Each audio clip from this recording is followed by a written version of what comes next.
Sud Radio, le grand matin, été 6h-10h. Benjamin Glaise, Laurence Garcia.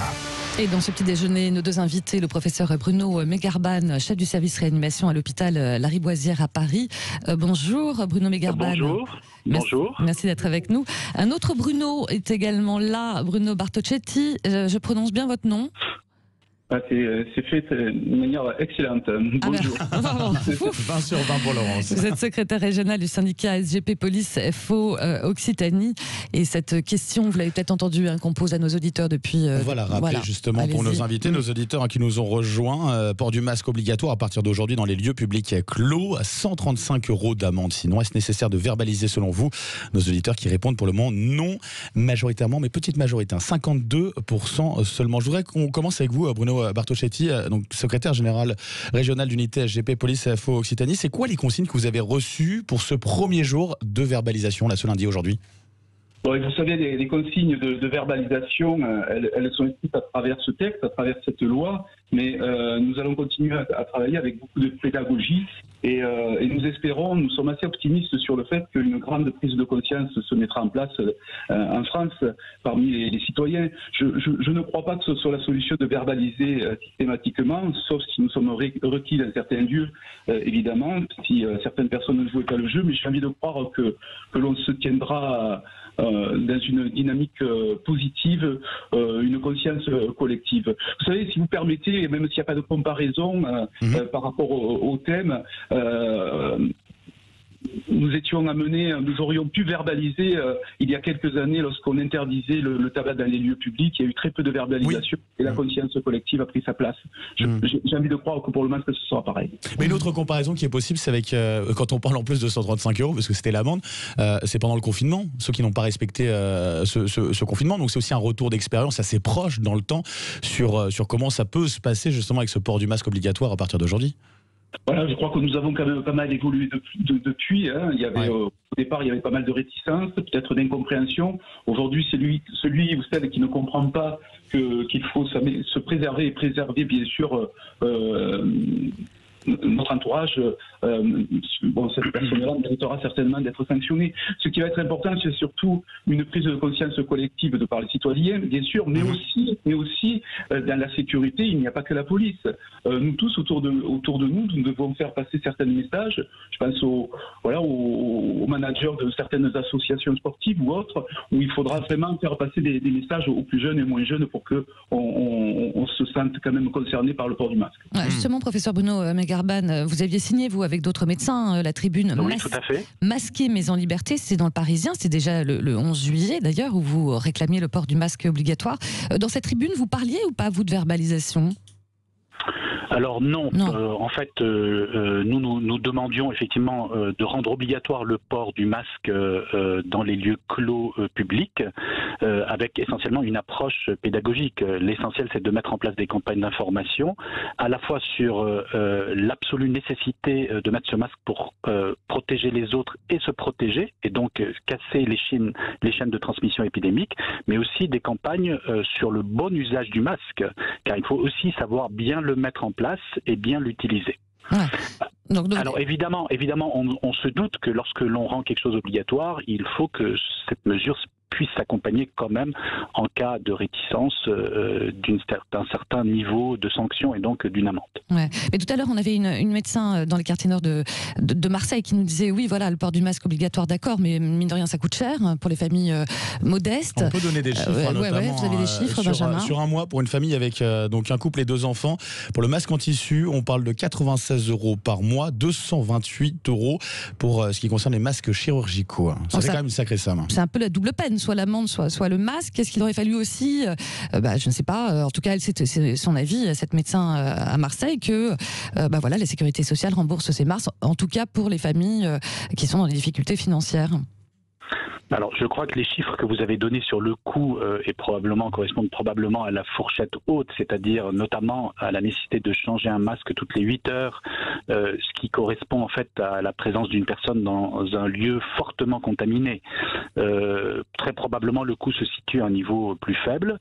Néanmoins, évidemment, s'il y avait une possibilité, bien sûr, de mettre à disposition les masques pour les personnes les plus démunies, voire de rembourser par la sécurité sociale pour une certaine classes de la population, ceci serait extrêmement intéressant.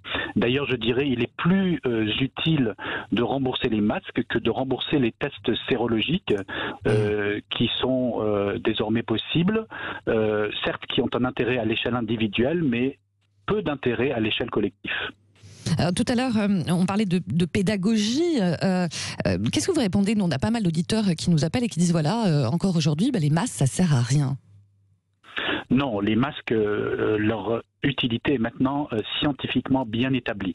Ce qu'il faut savoir, c'est que le virus se transmet essentiellement au travers de gouttelettes que l'on émet en parlant, en toussant ou en éternuant. Ce sont des gouttelettes de petite taille, entre 5 et 10 microns, qui contiennent donc les particules virales qui peuvent atterrir évidemment sur les voies respiratoires de la personne en face de vous, voire sur des objets et permettre une contamination indirecte. Alors le masque joue un double rôle. Premier rôle, c'est un rôle de barrière, c'est-à-dire en fait, il empêche ces gouttelettes d'atteindre les personnes en face et donc il protège les autres, c'est le rôle principal du masque, y compris du masque grand public. Et puis un deuxième rôle, c'est le rôle de filtre. Cette fois-ci, il protège l'individu qui porte le masque. Effectivement, les masques chirurgicaux freinent la totalité des particules de diamètre supérieur à 3 microns. Ouais.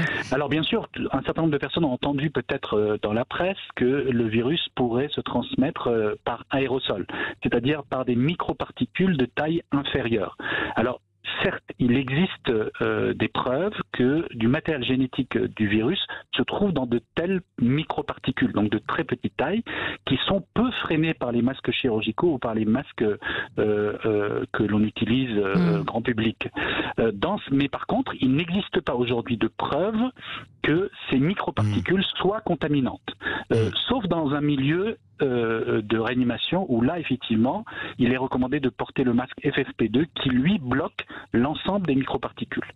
Bruno Megarban, on les répète, hein, vous les répétez toutes ces consignes, on en parle tous les jours voilà, dans les infos, mais en même temps voilà, les gens doutent encore. Est-ce que ça vient du fait qu'on doute de la parole d'en haut, de la parole du politique et du médical aussi? Alors, certainement, à un moment, il y a eu des messages un peu contradictoires, que ce soit par les scientifiques ou par les politiques, parce que, évidemment, les choses n'étaient pas formellement établies. On utilisait surtout des translations de schémas dérivés de la grippe vers ce virus. Mais maintenant, nous avons des certitudes scientifiques beaucoup plus formelles. On sait que le virus est contagieux. Donc, comme tout le monde le sait, une personne peut contaminer jusqu'à 3 autres personnes et il y a des très forts contaminateurs qui peuvent contaminer jusqu'à 50 personnes.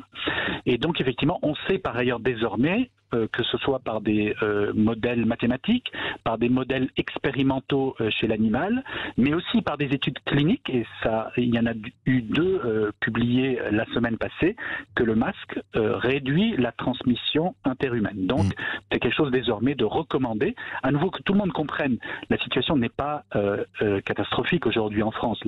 Le virus circule à un niveau bas. Néanmoins, si on ne faisait rien, eh bien cette transmission augmente, et on en a les preuves jour après jour, et on risquerait d'arriver à une situation très alarmante qui va rendre le reconfinement nécessaire. Or, le but de tout ça, c'est d'éviter ce confinement. C'est une barrière en plus. Bruno Bartocchetti d'unité SGP Police FO Occitanie. J'aimerais comprendre quand même comment ça se passe, que quand on est policier, pour veiller à ce que le port du masque soit respecté, notamment dans un commerce, comment ça se passe? C'est possible ça? Écoutez, on va certainement pas. D'abord, il nous faudrait beaucoup de moyens en effectif pour pouvoir contrôler, bien sûr, tous les commerces. Je ne pense pas que ce soit la solution, néanmoins, d'aller dans les commerces pour contrôler si tout le monde porte un masque. Je crois que vous avez, même si le rôle d'un employé de commerce n'est pas de fliquer les clients, je crois que voilà, on peut demander aux clients de porter un masque si on tombe sur quelqu'un de récalcitrant. Par contre, nous interviendrons systématiquement si le directeur d'une chaîne commerciale devait nous appeler pour venir à l'encontre d'un client récalcitrant. Je pense que ce sera quand même à la marge. J'ai envie de croire que nous serons nous aussi beaucoup plus dans la pédagogie que dans la répression. C'est le temps, en tout cas c'est important de l'entendre de votre part. On poursuit ce débat dans quelques instants, restez bien avec nous. À 9h15, je vous rappelle cette question, vous votez toujours sur Twitter, Facebook. Est-ce nécessaire de verbaliser selon vous? C'est la question bien sûr du port du masque obligatoire dans les lieux clos publics. À partir d'aujourd'hui, 135 € d'amende, sinon ça fait cher. Tout de suite sur Sud Radio. Benjamin Glaise, Laurence Garcia. Et 9h18, c'est la suite du débat, bien sûr, dans le grand matin été de Sud Radio. Ce matin, on vous pose la question de savoir, est-ce nécessaire de verbaliser, selon vous, la question du port du masque obligatoire, puisque le port du masque était obligatoire à partir d'aujourd'hui, oui. Dans les lieux publics, on le répète pas mal. Oui. Effectivement, vous voulez que je le répète encore une fois? Non, je crois que c'est bon. Ils sont obligatoires dans les lieux publics. Et c'est assez partagé. Et c'est masque obligatoire ou 135 € d'amende. Voilà, exactement. Comment c'est clair, c'est assez partagé. Pour l'instant, vous répondez non à 52% sur Twitter. Vous continuez bien sûr de voter et de commenter sur les réseaux sociaux. Voilà, et avec nos deux invités, le professeur Bruno Megarban, chef du service réanimation à l'hôpital Lariboisière à Paris, et Bruno Bartocchetti, secrétaire régional du syndicat SGP Police FO Occitanie. Et vous qui nous appelez au standard au 0826 300 300. Il y a Sandrine qui nous appelle du Gers, qui nous attend. Bonjour Sandrine. Bonjour. Merci d'être avec nous. Le masque ou l'amende, est-ce nécessaire de verbaliser selon vous? Je crois que les Français sont tellement indisciplinés que oui, malheureusement, c'est nécessaire de verbaliser, oui.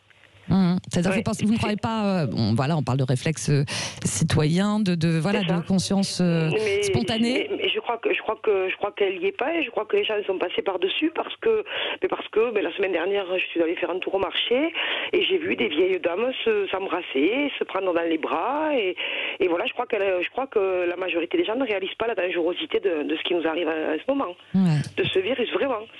Et du coup, le fait de verbaliser, peut-être que ça va faire entrer dans les têtes que effectivement, il faut se protéger. En se protégeant, on protège les autres. Et comme vous dites, là c'était des dames plutôt âgées, mais parce qu'on parle souvent des jeunes, on dit c'est les jeunes, dans les fêtes, etc. Évidemment, les jeunes, mais ils sont moins à risque que les vieux. Donc, mais ils peuvent transmettre. Évidemment, ils peuvent transmettre, mais quand ils sont entre eux, ils transmettent entre eux. C'est comme étant imbécile, évidemment, on le sait, mais il faut se rappeler que les vieux, c'est pareil. Ils ne mettent pas le masque, ils sortent, ils s'embrassent, ils se font la bise, ils se prennent dans les bras et en avant, et pourtant, eux sont vraiment à risque. Et c'est ça, et je crois que la communication, je sais pas comment il faudrait le faire passer, en fait, pour qu'ils comprennent que maintenant, c'est pas rigolo, ça rigole pas, et que s'ils se retrouvent en réa, ils vont devoir dire au revoir à leur famille, certainement. On va en parler de pédagogie tout à l'heure avec nos deux invités. Merci pour votre intervention, Sandrine. J'imagine que vous avez le masque automatique et systématique. Depuis le premier jour. Alors, je suis une fanatique du gel hydroalcoolique, mais ça date d'il y a 10 ans. Faites attention. Même depuis le premier jour, j'ai mis une écharpe autour de mon visage pour aller faire des courses, le temps de coudre moi-même des masques. Oui, justement, on va parler des masques maison. Tout à fait. J'ai mis 3 épaisseurs, 2 de tissu, une de lingette antiseptique. On va demander au médecin qui est avec nous, professeur Bruno Mergaban. Vous entendez le témoignage de Sandrine là? Oui, tout à fait. C'est peut-être pas la peine de mettre quand même 3 masques l'un sur l'autre, non? Non, 3 masques non, mais je crois qu'elle parlait de 3 couches de tissu pour former un seul masque, effectivement. Mais ça, c'est la question, parce qu'on a vu beaucoup de Français, alors à l'époque où on n'avait pas assez de masques, fabriquer eux-mêmes leurs masques. Alors on a tout vu, les soutiens-gorge, les écharpes. Tout soutien-gorge, vous avez vu ça, moi? Les soutiens-gorge, vous n'avez pas vu? Oui. Ah ouais, ça m'a marqué. Je ne sais pas pourquoi. Mais est-ce que ça fonctionne, ça, ou est-ce que ce système D, finalement, faut mieux l'éviter au prix plutôt de masques FFP2 ou de masques chirurgicaux? Non, je crois le mieux, c'est de mettre des masques homologués, alors qu'ils soient grand public lavables, mais homologués, ou des masques chirurgicaux. Le masque FFP2 a peu d'intérêt pour le grand public en dehors d'un milieu hospitalier, et même à l'hôpital, on ne le met que dans un milieu de réanimation. Par contre, le masque grand public homologué est de meilleure qualité que le masque que l'on coud soi-même, même si on met plusieurs couches. Parce que, en fait, le but du masque est à la fois d'avoir un effet barrière, et ça, à la limite, une écharpe pourrait le faire, mais aussi d'avoir un effet filtre. Et cet effet filtre n'est pas garanti si on fait soi-même son masque de façon non homologuée. Professeur Bruno Megarban, juste vous en parliez tout à l'heure sur le risque, parce que quand on parle de masque obligatoire, on a cette peur en fait en toile de fond de seconde vague. Vous disiez que pour l'instant les indicateurs sont pas trop inquiétants. Exactement. On en est où exactement de la situation Alors, on va dire, les autorités sanitaires suivent plusieurs paramètres, donc qui sont des indicateurs précoces pour prévoir ce qui va se passer dans les jours qui viennent. Et donc, les 3 paramètres en question sont d'abord le taux d'incidence des nouveaux cas mesurés sur 7 jours, le taux de positivité des tests par RT-PCR qui sont effectués et le taux de reproduction, le fameux R0, qui traduit la capacité de transmission de l'infection. Et donc, ces 3 taux sont actuellement dans des zones de vigilance, voire d'alerte dans certaines régions. Et tout le monde a entendu parler de la Mayenne notamment, qui est en métropole, la région où il y a le plus d'inquiétude. Effectivement, l'incidence des nouveaux cas est le plus élevé. Après la Guyane, bien sûr, qui elle, évidemment, est en zone rouge. Par contre, en Bretagne, le taux de reproduction est lui monté aux environs de 2,62, alors qu'il est en moyenne de 1,18 en France. Mais probablement, il est un tout petit peu surestimé, car il correspond à la réalisation plus récente de tests systématiques auprès de clusters. Mais la circulation du virus en Bretagne est beaucoup plus bas, évidemment, voire même inférieure à la moyenne nationale. Bruno Bartocchetti, avec d'autres syndicats de police, vous allez être reçu par votre ministre Gérald Darmanin aujourd'hui. Quel est l'ordre du jour de cette rencontre ? Il y a 2 thèmes principaux que nous allons aborder. C'est dans un premier temps notre grille indiciaire, mais je ne vais pas rentrer dans les détails financiers sur votre antenne, mais vous savez qu'on est de plus en plus disponible, vous avez de plus en plus d'unités spécialisées et ça demande bien sûr une revalorisation de salaire. Et je pense surtout au statut du travailleur de nuit que nous n'avons toujours pas dans notre police nationale, qui nous permettrait d'avoir une revalorisation salariale concernant ces nuiteux, comme on dit dans notre jargon, mais un thème très important, c'est la sécurité. Vous voyez, on a parlé de caméras embarquées. Nous attendons vraiment du matériel pour pouvoir justement enregistrer toutes nos interventions. Nous intervenons 30 millions de fois par an. Nous avons 12 000 policiers blessés par an. Nous intervenons toutes les 10 secondes en France. Et bien évidemment, stigmatiser la police, comme on l'a vu la dernière fois avec soi-disant des violences policières, même s'il y a des cas très très isolés, on a envie à un moment donné d'une vraie protection policière. Ça va passer justement par la preuve que nous intervenons proprement. Et là, nous allons demander à notre ministre également de systématiquement déposer plainte lorsqu'on est agressé. On ne peut pas aujourd'hui accepter... Ce qui est le cas pour les pompiers. C'est la même chose pour les pompiers. Quand on parle de violence, on agresse les enseignants, on agresse les infirmiers, on agresse les postiers, on agresse tout le service public. Il faut aujourd'hui ne pas se tromper de cible et nous attendons un vrai soutien. Et de grâce, vous faites votre travail, vous faites très bien les médias en relatant les faits qui font ressortir que des personnes peuvent être d'une manière très isolée agressées. Nous sommes des citoyens, nous sommes policiers et nous devons aujourd'hui bien démontrer que si la police est en danger, la population, le citoyen est en danger. On doit remettre l'église au centre du village, si vous permettez cette expression, pour bien démontrer que nous travaillons en respectant des règles républicaines et déontologiques. Et ça va être un thème très important, c'est un thème très important que nous abordons aujourd'hui chez le ministre de l'Intérieur. Juste une dernière petite question. Tout à l'heure, vous parliez de pédagogie, de gestes citoyens. Mais justement, même si vous comptez sur la spontanéité des gens, vous ne redoutez pas de la part d'eux de l'agressivité par rapport à ce port de masque et cette verbalisation ? Mais malheureusement, nous sommes presque habitués à ces agressions. Non, nous travaillerons, nous continuerons à travailler comme nous le faisons. Force doit rester à la loi. Si une personne ne veut pas, à un moment donné, porter le masque, ce sera une verbalisation. J'ai envie de revenir si vous voulez, sur le fait que, franchement, aller verbaliser la petite mamie qui n'a pas porté son masque, c'est quand même assez difficile de demander ça à un policier. C'est presque culturel. Dans le midi de la France, on est tactile, on s'embrasse beaucoup. Franchement, je crois qu'avant de verbaliser, il y a tout un tas de messages à faire passer. Ceux qui seront dans la provocation, comme nous l'avons connu au début de confinement, on nous a craché dessus parfois, et ceux qui ne veulent pas porter le masque juste par provocation, eh bien, on leur fera comprendre, malheureusement, à travers la répression, qu'ils doivent se tenir à ces règles du port de masque. Et on aura compris, c'est important, la pédagogie, la prévention d'abord, avant la répression. Le message est passé. Merci à vous deux. Bruno Megarban, chef du service de réanimation médicale à l'hôpital Lariboisière à Paris.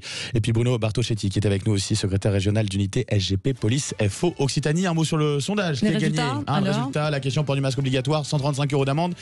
Est-ce nécessaire de verbaliser selon vous ? Eh bien, c'est le non qui l'emporte, mais de justesse. 51% seulement. Oui, c'est ça, bon, c'est vraiment partagé. Hein. C'est très partagé en tout cas sur les réseaux sociaux. Merci pour tous vos commentaires et puis pour vos votes bien sûr sur Twitter et sur Facebook. Et tout à l'heure on ira